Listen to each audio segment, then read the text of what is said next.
Assalamualaikum warahmatullahi wabarakatuh. Kembali lagi di Bimbel IT dengan soal yang baru lagi. Di sini kita akan membahas soal mengenai sifat-sifat senyawa. Nah, di sini ada soal, kita perhatikan tabel berikut. Ada senyawa PQR untuk titik leleh P tinggi, dengan dalam bentuk lelehan dia menghantarkan listrik, dalam bentuk larutan dia juga menghantarkan listrik. Untuk senyawa Q memiliki titik leleh yang rendah, kemudian dalam bentuk lelehan dia tidak menghantarkan listrik, sedangkan dalam bentuk larutan dia menghantarkan listrik. Kemudian ada senyawa R yang memiliki titik P juga rendah, dan apabila dalam bentuk lelehan dan larutan dia tidak dapat menghantarkan listrik. Dan pertanyaannya adalah pernyataan yang benar berdasarkan data tersebut. Nah, sebelum kita lihat ABC-nya dulu atau pilihan gandanya, teman-teman bisa nentuin nih dari data dari senyawa PQR ini termasuk senyawa apa. Kita lihat ya. Sekarang kita coba menentukan. Sekarang kita lihat senyawa P memiliki titik leleh tinggi. Kira-kira bisa dilihat di bukunya atau bisa cari di sumber-sumber lain. Senyawa yang memiliki titik leleh tinggi ialah senyawa ion. Kemudian dalam bentuk lelehan dia menghantarkan listrik. Senyawa ion juga dalam bentuk lelehan menghantarkan listrik.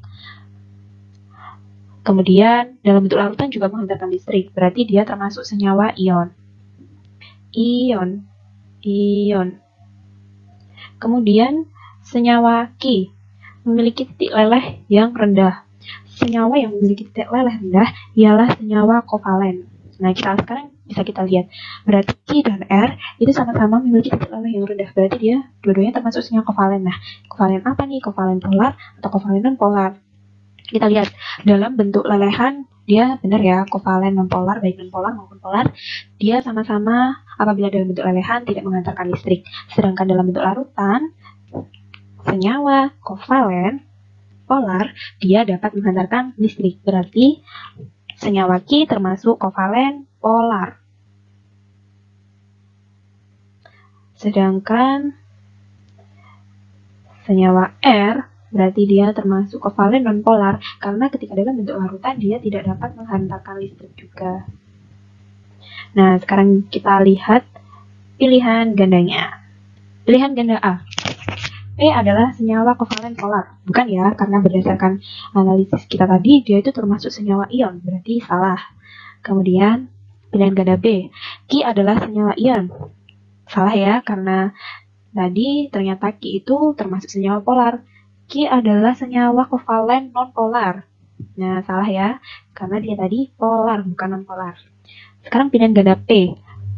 Pilihan ganda D, sorry. P adalah senyawa ion. Benar ya, berdasarkan hasil analisis kita tadi, P dengan titik leleh tinggi dalam bentuk larutan dan lelehan menghantarkan listrik, senyawa ion, benar. Dengan R adalah senyawa kovalen polar. Salah ya, karena R tadi itu non-polar. Berarti jawabannya D. Nah, sekian untuk pembahasan soal kita kali ini mengenai sifat-sifat senyawa. Buat teman-teman yang masih bingung, bisa tanya di kolom komentar di bawah, ataupun teman-teman yang mau request untuk membahas soal lainnya, bisa juga komen di bawah. Bakalan kita bahas di video selanjutnya. Terima kasih telah menonton video ini. Jangan lupa like dan subscribe untuk mendukung channel ini. Assalamualaikum warahmatullahi wabarakatuh.